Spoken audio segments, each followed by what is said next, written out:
रहा था हालात ठीक होंगे, लेकिन उसके ठीक 12 घंटों के ही अंतराल पर अमेरिका की तरफ से आए रिएक्शन, डोनाल्ड ट्रंप के स्टेटमेंट ने फिर से हालातों को गंभीर कर दिया। और इन तमाम चीजों के बीच स्ट्रेट ऑफ हॉर्मुज फिर से बंद कर दिया गया है। ईरान ने अमेरिका को खुली धमकी दी है। ईरान ने समुद्र पर पूर्ण नियंत्रण का दावा किया है, मुख्य रूप से स्ट्रेट ऑफ हॉर्मुज, और जहाजों पर फायरिंग के बाद उसने खुली चुनौती भी दी थी। इधर अमेरिका पर सीज फायर तोड़ने का आरोप लगाया। ईरान ने दरअसल कहा कि जब स्ट्रेट ऑफ हॉर्मुज पूरी तरह से ईरान के नियंत्रण में है तो अमेरिकी नौसेना नाकेबंदी क्यों कर रही है? क्यों अमेरिकी नौसैनिक या डोनाल्ड ट्रंप इस बात का स्टेटमेंट दे रहे हैं कि ईरान यूरेनियम संवर्धन अमेरिका को हैंडओवर करेगा? ईरान ने यह भी कहा क्यों डोनाल्ड ट्रंप ये कह रहे हैं कि उनकी टीम जो हॉर्मुज स्ट्रेट के अंदर माइंस है उनको डीएक्टिवेट करेगी। अब ईरान ने स्पष्ट कर दिया हॉर्मुज हमारा है। ईरान का समुद्र पर पूर्ण तरह से नियंत्रण का दावा फिट होकर गया। इसी बीच जहाजों पर फायरिंग के बाद ईरान ने अमेरिका को खुली चुनौती दे दी है। तो इस वक्त की बड़ी महत्वपूर्ण खबर, ईरान ने कहा कि उसे अमेरिका पर पूरी तरह से भरोसा नहीं है। वहां की संसद स्पीकर मोहम्मद बागेर ने कहा कि हालात कभी भी और बिगड़ सकते हैं और इस वजह से सेना पूरी तरह तैयार है। एक बार फिर ईरान ने कहा कि मिडिल ईस्ट के जो हालात खराब हो रहे हैं, ईरान अमेरिका बातचीत खटास में ठंडे बस्ते में जा रही है और उसके पूरी रूप से जिम्मेदार राष्ट्रपति ट्रंप होंगे। विदेश मामलों की जानकार इकबाल ममदानी सर हमारे साथ जुड़ रहे। सर बहुत बहुत स्वागत, बहुत बहुत शुक्रिया आपका।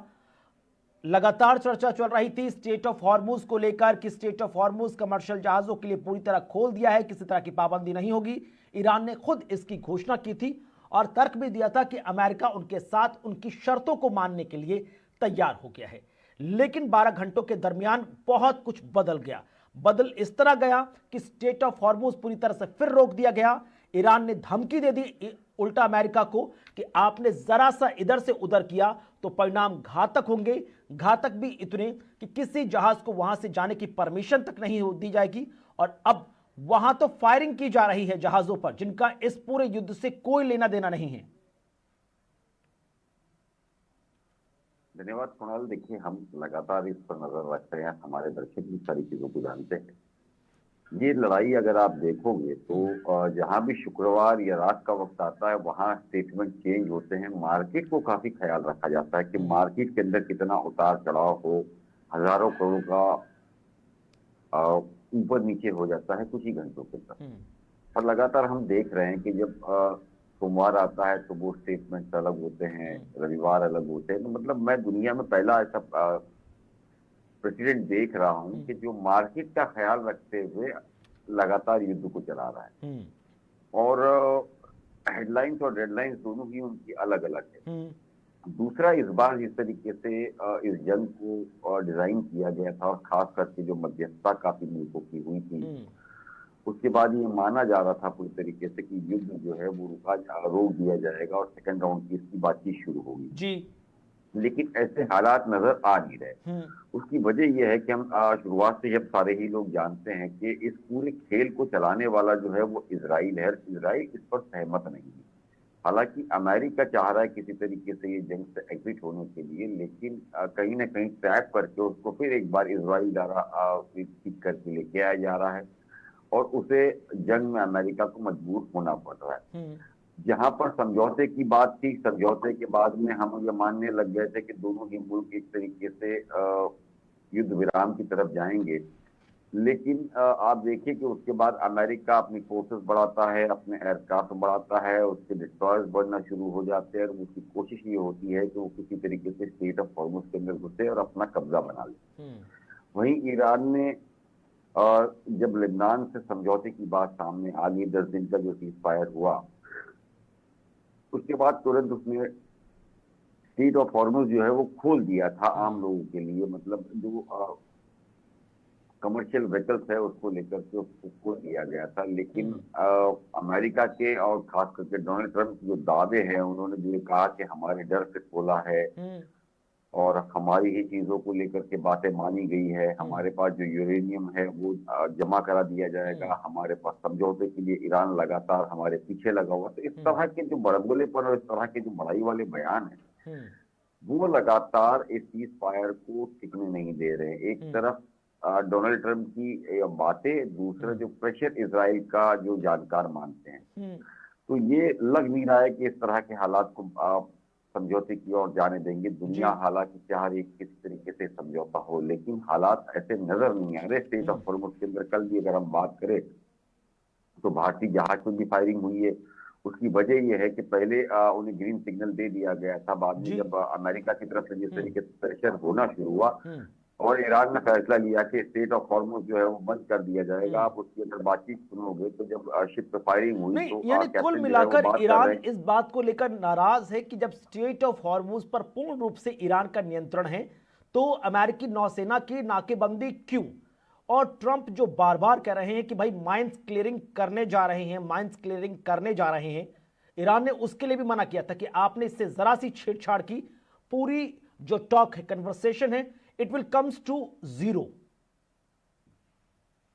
देखिए कुणाल, ये स्टार्ट से ही मुझे जो समझ में आ रहा है वो ये है कि अमेरिका चाहता है कि स्टेट ऑफ हॉर्मुज खुल जाए, पैसे भी लिए जाए, लेकिन उसका वो हिस्सेदार भी बने।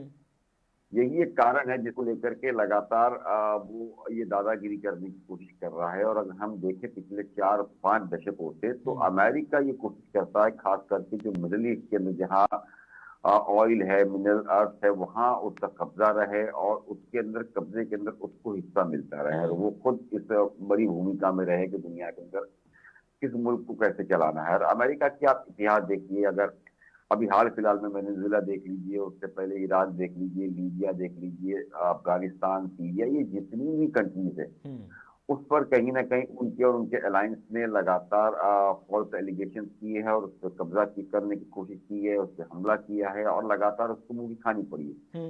इस बार पहली बार ऐसा है कि अमेरिका के जो अपने अलायंस भी थे वो उसके साथ आने को तैयार नहीं है। कल एक घटना बहुत बड़ी हुई है जिसको लेकर के जो डिस्ट्रॉयर्स और कार्गो शिप थी अमेरिका की, वो स्टेट ऑफ हॉर्मुज के अंदर जाने की कोशिश कर रही थी, लेकिन ईरान की तरफ से उन्हें तुरंत सूचित किया गया कि अगर वो आधे घंटे में पीछे नहीं हटते हैं तो उस पर फायरिंग किया, मतलब अटैक किया जाएगा। ठीक है।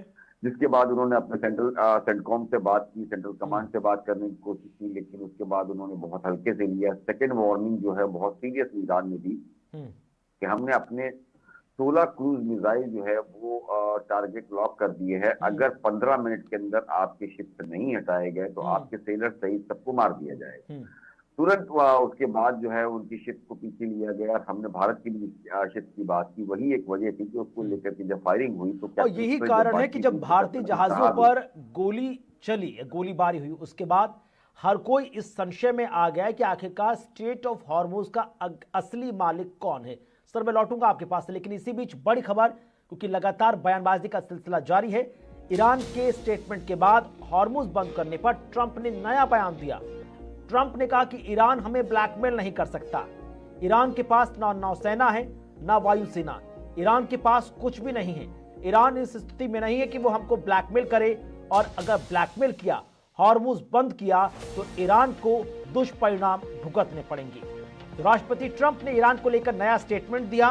उन्होंने कहा कि वो फिर से स्ट्रेट को बंद करना चाहते हैं, जैसा वो सालों से करते आए हैं। वो हमें ब्लैकमेल नहीं कर सकते। उन्होंने आगे कहा कि ईरान के पास ना नौसेना है ना वायुसेना, उनके पास कोई नेतृत्व नहीं है, उनके पास कुछ भी नहीं है, लेकिन फिर भी हम उनसे बात कर रहे हैं। ट्रंप ने आरोप लगाते हुए कहा कि ईरान ने बहुत लोगों को मारा है, वो कई सालों से बचते आए, लेकिन अब ऐसा नहीं होगा। क्या कुछ कहा ट्रंप ने, आइए आपको सुनवाते हैं, फिर चर्चा को बढ़ाएंगे। It's working out very well. They got a little cute, as they have been doing for 47 years. Nobody ever took them on. We took them on. They have no Navy. They have no Air Force. They have no leaders. They have no nothing. Actually, their leaders are, it is regime change. You call that enforced regime change. But we're talking to them. They wanted to close up the strait again, you know, as they've been doing for years. And they can't blackmail us. In fact, a lot of the ships are coming up to Texas. I don't know if you know, in Louisiana, the ships are coming up. They got used to it. Maybe they'll keep doing it. It's worked out pretty good, but it's going actually along very well, and we'll see. But we'll have some information by the end of the day. We're talking to them, and we're taking a tough stand. They've killed a lot of people. A lot of our people have been killed. A lot of your fellow soldiers have been killed over the years by Iran. The roadside bomb. Soleimani, I killed Soleimani. He was making the explosive form penetrators. They were making them in Iran, bringing them to Iraq, and blasting through the vehicles. Well, he was the father of the roadside bomb, essentially, and he killed a lot of people. And when you see soldiers or others, but soldiers generally walking around with no legs, with no arms, a face that's been smashed, that was Soleimani, that was Iran that did that. So we have a much different view on it than other presidents. They've gotten away with murder for 47 years. They're not getting away with it anymore. It's working out very well. चलिए चर्चा को आगे बढ़ाते हैं। Mamdani sir हमारे साथ लगातार जुड़े हुए। ममदानी सर, लगातार एक तरह से धमकी का सिलसिला जारी है। ईरान ने एक तरफ रिएक्शन दिया कि स्ट्रेट ऑफ हॉर्मुज पर पूरी तरह से नियंत्रण हमारा है, किसी ने हस्तक्षेप किया तो उसको बुरे परिणाम भुगतने होंगे। इधर ट्रंप स्टेटमेंट देते नजर आए कि ईरान फिर से वही गलती दोहरा रहा है जिसके लिए वो अंजाम भुगत चुका है, काफी हद तक लॉस हो चुका है, उसकी नौसेना चली गई, वायुसेना चली गई और उसके पास अब कुछ नहीं बचा है। वो हमको ब्लैकमेल करने का प्रयास कर रहा है और इन तमाम चीजों के बीच भी हम बातचीत को आगे बढ़ा रहे हैं। अब आप इस स्टेटमेंट को कैसे देखते हैं? देखिए, इस बार सबसे बड़ी बात है, पहली बार जो है ईरान के IRGC की जो स्पोक पर्सन है उसने कहा कि इस बार अगर जंग थोपी गई हमारे पे तो ये वर्ल्ड वार की तरफ जा सकता है। पहली बार इस तरह की बात हुई है। दूसरी, उन्होंने कहा है कि अगर इस बार जंग शुरू हुई तो जो अभी हाल फिलहाल में मतलब मार्च और अप्रैल में जो मिसाइल बनाई गई है उससे हमला होगा और वो बहुत खतरनाक हमला होगा। यानी कि मतलब ऐसी कोई मिसाइल की टेक्नोलॉजी अभी उनके पास आई है। पिछले दिनों हमने देखा भी खास करके कि रशिया ने भी ये कहा था कि अब टेक्नोलॉजी में काफी आगे बढ़ चुके हैं कि इनके जो फाइटर प्लेन्स है उसको भी टारगेट किया जा सकता है। हमने ये देखा भी कि वो टारगेट करके काफी F-15 से लेकर के F-35 तक जितने बड़े प्लेन्स है उनको उन्होंने मार गिराने का दावा भी किया, कई वीडियोज भी सामने की। तो इस बार की अगर पूरी जंग को हम देखें कुणाल, तो देखिए ईरान का नुकसान तो इसमें कोई शक नहीं है, बेशुमार हो रहा है, तकरीबन 200-250 अरब डॉलर का हो चुका है। लेकिन ईरान के पास खोने के लिए कुछ नहीं है, वो अपनी संप्रभुता के लिए लड़ रहा है। ईरान का कहना है कि वो हर तरीके से लड़ाई के लिए तैयार है, लेकिन इसका जो सबसे बड़ा खामियाजा है वो अमेरिका को खास करके भुगतना पड़ रहा है। और अमेरिका जानता है इन सारी चीजों को, लेकिन वो इतना प्रेशर के अंदर है कि वो इससे रुक नहीं सकता है।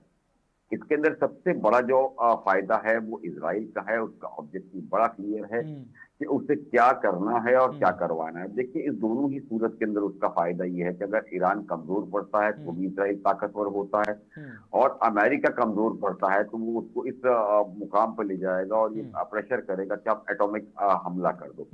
तो इजराइल इन सारी ही चीजों को लेकर के क्लियर है कि उसे क्या चीजें और क्या काम किससे करवाना है। तो इन सभी चीजों को लेकर के लगातार जो है वो जंग जितनी बढ़ती है उतना इजराइल का फायदा जो है होता जाएगा। इसमें सबसे बड़े हालात जो होंगे वो मिडिल ईस्ट के अंदर जो अरब है उनके हालात बहुत ज्यादा खराब होंगे, अमेरिका के हालात खराब होंगे, अमेरिका की आम जनता जो है उनको सड़कों पर आना पड़ेगा। और मिड टर्म को लेकर के इलेक्शन जो अमेरिका में है उसमें डोनाल्ड ट्रंप जो है उसकी हालत खराब हो सकती है। और ये भी हो सकता है और यही कारण है कि वो बड़े गोलमोल स्टेटमेंट देते हुए नजर आ रहे हैं। लेकिन सर, अब सवाल यह है कि अब ईरान भी कह रहा है कि हालात तनावपूर्ण हैं, उसके बावजूद भी हम बातचीत का रास्ता खोले हुए हैं। अमेरिका भी कह रहा है कि हालात बद से बदतर हैं, उसके बावजूद भी हम बातचीत का रास्ता खोले हुए हैं। इस्लामाबाद की राउंड 2 पीस टॉक पर हम जो पॉजिटिव एटीट्यूड अपनाकर चल रहे हैं। तो आपको क्या लगता है जो मौजूदा स्थिति है वो इस्लामाबाद की राउंड 2 टॉक में कितनी बड़ी बाधा या रोड़ा साबित होगी, या इसका इन घटनाक्रमों का असर वहां पर नहीं पड़ेगा? देखिए, ये तो बिल्कुल असर गिर रहा है। सबसे बड़ी बात हम आज से नहीं पहले से ही कर रहे हैं कि डोनाल्ड ट्रंप एक ऐसी शख्सियत है कि जो भी मध्यस्थता करेगा वो उसके लिए बहुत बड़ी मुसीबत इसलिए होगी क्योंकि पता नहीं है सुबह क्या कहते हैं, उसके 2 घंटे के बाद उनका स्टेटमेंट अलग होता है और दोपहर को वो अपने ही बयान से पलट जाते हैं। तो जो भी सीज फायर कराएगा इसके अंदर, हालांकि पाकिस्तान बहुत बड़ी कोशिश कर रहा है, इजिप्ट हो गया, मिस्र हो गया, तुर्की हो गए, सऊदी, ये सारे ही लोग चाहते हैं कि समझौता हो जी। लेकिन डोनाल्ड ट्रंप को आप देखिए कि हर बार उनके हर एक घंटे के बाद जो बयान होते हैं वो अलग अलग होते हैं, तो इसलिए जो मध्यस्थता करने वाले लोग हैं वो भी ये समझ नहीं पा रहे कि आखिरकार ये सीज फायर होगा तो कैसे होगा। जी। यही एक कारण है कि ईरान जो है इसे सीरियस लेता नहीं है, क्योंकि पिछले 2 बार जो हमले हुए हैं वो बातचीत के दौरान ही हुए। इस बार भी एक तरह जहां बातचीत हो रही है वहीं अटैक करने की कोशिश करने के लिए लगातार फौजें बढ़ाई भी जा रही है। 12 अप्रैल के आसपास जो बातचीत चल रही थी उस वक्त भी कोशिश ये की गई थी कि इनकी जो फौजें हैं वो अंदर स्टेट ऑफ हॉर्मुज के अंदर घुसाई जाए। तब अचानक ईरान की तरफ से कहा गया था पाकिस्तान को कि अगर इनकी अभी फौजें नहीं हटाई गई तो उस पर तुरंत हम अटैक करेंगे, जिसके बाद थोड़ा थोड़ा खटास बातचीत में आई। इस बार भी जो अमेरिका एक तरफ बातचीत कर रहा है वहीं उसकी एक चाल है कि उसके डिस्ट्रॉयर्स और उसके कार्गो शिप जो है स्टेट ऑफ हॉर्मुज में चले जाते हैं तो दुनिया को ये मैसेज देने में कामयाब होगा कि हम तो अंदर है, आप एक काम करिए हमारे साथ आ जाइए ताकि हम इस लड़ाई को आगे बढ़ा सके। ईरान इस चाल को समझ रहा है, इसीलिए वो लगातार स्टेट ऑफ हॉर्मुज के अंदर किसी अमेरिकन जहाज को अंदर आने की अनुमति नहीं दे रहा है। आप देखिए कि उसने कहा था कि जो कार्गो शिप जो सामान लेके जाएगी उसको आने जाने की परमिशन होगी, लेकिन आर्मी और नेवल शिप को परमिशन नहीं होगी। उसकी वजह भी यही है कि वो इन सारी चीजों को बहुत अच्छी समझते हैं और रशिया जो है लगातार इंटेलिजेंस देता जा रहा है कि जो समझौते की बात की जा रही है वो एक तरीके से गलत है और उसकी आड़ में अमेरिका फौजें जो है वो अपनी बढ़ा रहा है। वॉशिंगटन पोस्ट की जो अभी खबर आई है उसका कहना है कि 6 महीने अमेरिका धीरे धीरे चाहता है कि सीज फायर खेला जाए, उसको खींचा जाए ताकि वो अपनी सैन्य ताकत बढ़ा करके लगातार हमला कर सके। तो दुनिया की जो इंटेलिजेंस है वो भी यही बता रही है, खास करके इजराइल तो साफ तौर पर कह रहा है कि हम लड़ाई के लिए तैयार हैं, हमने सारी तैयारियां कर ली है। एक तरफ अमेरिका दोहरे रवैये में चल रहा है। तो ये स्थिति अब तक साफ ईरान को या दुनिया को नहीं है कि अगला कदम क्या होगा। ये जरूर है कि धोखा हो सकता है, ये हर कोई मानता है। और यही कारण है, धोखे की वजह से ही दोनों ही पार्टियां एक दूसरे पर विश्वास नहीं कर पा रही। इसी बीच एक और बड़ी महत्वपूर्ण खबर स्टेट ऑफ हॉर्मुज से जुड़ी हुई, क्योंकि ईरान ने स्टेट ऑफ हॉर्मुज को फिर से पूरी तरह से बंद कर दिया है। इस दौरान एक ऐसी घटना आई जिसने पूरी दुनिया को चौंकाया, जहां पर भारतीय जहाजों पर हॉर्मुज में गोलीबारी की गई। जहाज स्ट्रेट पार किए बिना ही वापस लौट आए। तो भारत ने हमले को लेकर चिंता और नाराजगी जाहिर की है। ईरानी राजदूत को दिल्ली में तलब भी किया गया। तो हॉर्मुज स्ट्रेट से गुजर रहे 2 भारतीय व्यापारी जहाजों पर शनिवार दोपहर गोलीबारी हुई। इसमें एक तेल जहाज से भरा एक तेल जहाज भी था। न्यूज एजेंसीज के मुताबिक ईरान के रिवोल्यूशनरी गार्ड्स की 2 गनबोट्स टैंकर्स के पास आईं और बिना रेडियो चेतावनी फायरिंग की। इसके बाद दोनों भारतीय जहाज हॉर्मुज पार किए बिना ही लौट गए। जहाज और उनके क्रू मेंबर्स सुरक्षित हैं। एक भारतीय जहाज लगभग 20 लाख बैरल इराकी तेल लेकर जा रहा था। घटना के बाद भारत के विदेश मंत्रालय ने भारत में तैनात ईरान के राजदूत मोहम्मद पथली को तलब किया। भारत ने फायरिंग पर विरोध भी जाहिर किया है। अब ममदानी सर, सवाल ये उठ रहा है, India really have very wonderful relation with America, Israel and Iran. तीनों से बहुत शानदार संबंध है और यही कारण है कि जो टॉप नेशन 5 नेशन थे जहां से जिनको ग्रीन सिग्नल मिला था कि इस तनाव के बीच भी आप अपना जहाज सुरक्षित निकाल सकते हैं, अब तो वो भी निशाने पर आ गए हैं। तो फिर कोई नहीं बचा है। देखिए, ये जिस जहाज की बात कर रहे हैं उसका नाम है सनमार हेरल्ड। ये एक जहाज था, दूसरा एक कार्गो जहाज था जो VLCC जिसके कहते हैं। इन दोनों पर ही फायरिंग हुई। मैं ये सारी चीजें बता रहा था कि 8 अप्रैल की जो घटना है, पहले स्टेट ऑफ हॉर्मुज इस तरीके से खोलने की परमिशन दी गई थी। उसके बाद लगातार जहाज जो है उसको निकलने की इजाजत दी गई थी, लेकिन तनाव को बढ़ते देख सभी को अनुमति जो है वो कैंसिल की गई थी।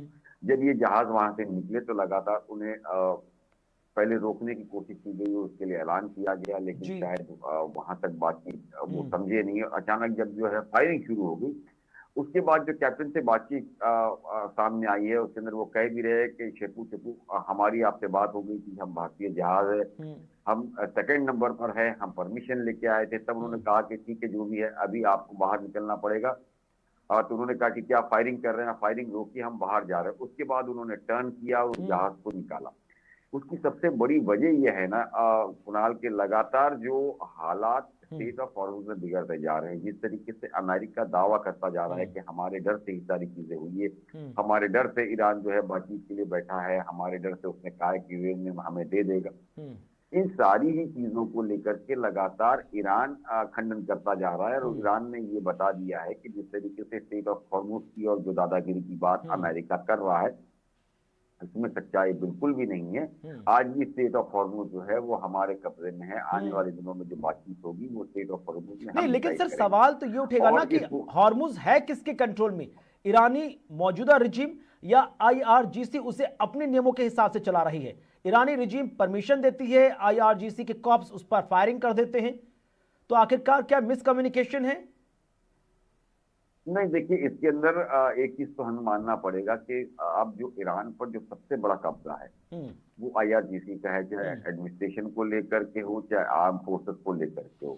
क्योंकि आईआरजीसी जो है वो उनके सुप्रीम लीडर के काफी करीबी लोगों मानी जाती है। ईरान के अगर टीवी की बात माने तो स्टेट ऑफ हॉर्मुज और इस समझौते को लेकर के जो वहाँ प्रेसिडेंट है उसके खिलाफ भी सरकारी टीवी जो है कई चीजें चला रहा है।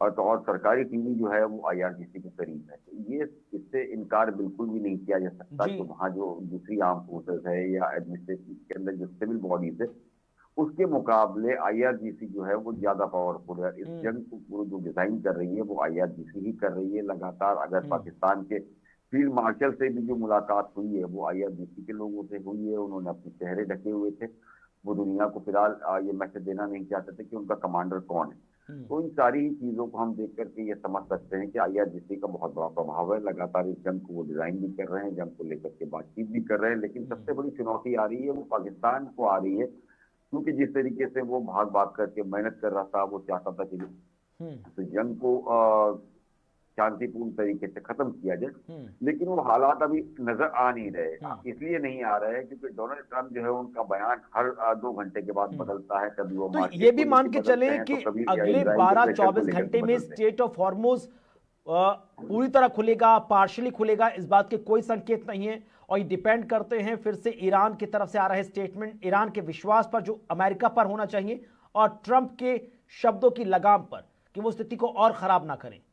मुझे ऐसा लगता है कि ईरान और सबसे ज्यादा जो है डोनाल्ड ट्रंप जो है इसके अंदर बहुत बड़े स्पॉइलर है और उन्हें किसी की जरूरत नहीं है। वो अपनी जबान के हिसाब से इस जंग को जो है वो लगातार डिजाइन करते जा रहे हैं। आप देखिए कि हर कुछ मिनटों के बाद या हर कुछ घंटों के बाद वो एक नई चीजें लेके आकर के सामने खड़ी कर देते हैं। मुझे लगता है जब वो फ्री होते हैं उनके एडवाइजर कुछ ना कुछ उन्हें देते हैं और वो आकर के अपने चल पर बोलना शुरू कर देते हैं। तो ये साफ है कि इस पूरे जंग के अंदर जो खराबी आ रही है वो खास करके डोनाल्ड ट्रंप और उनके पॉलिसी मेकर्स की तरफ और अब यही देखना होगा कि अगले कुछ समय के दौरान डोनाल्ड ट्रंप के ऐसे स्टेटमेंट ना आए जो मिडिल ईस्ट में तनाव की आग में घी डालने का काम करें। बहरहाल बहुत बहुत शुक्रिया इकबाल ममदानी सर हमारे साथ जुड़ने के लिए, इन तमाम महत्वपूर्ण मिडिल ईस्ट अपडेट्स पर अपना नजरिया रखने के लिए। यहां वक्त एक छोटे से ब्रेक का, ब्रेक के बाद ही खबरें आगे जारी हैं।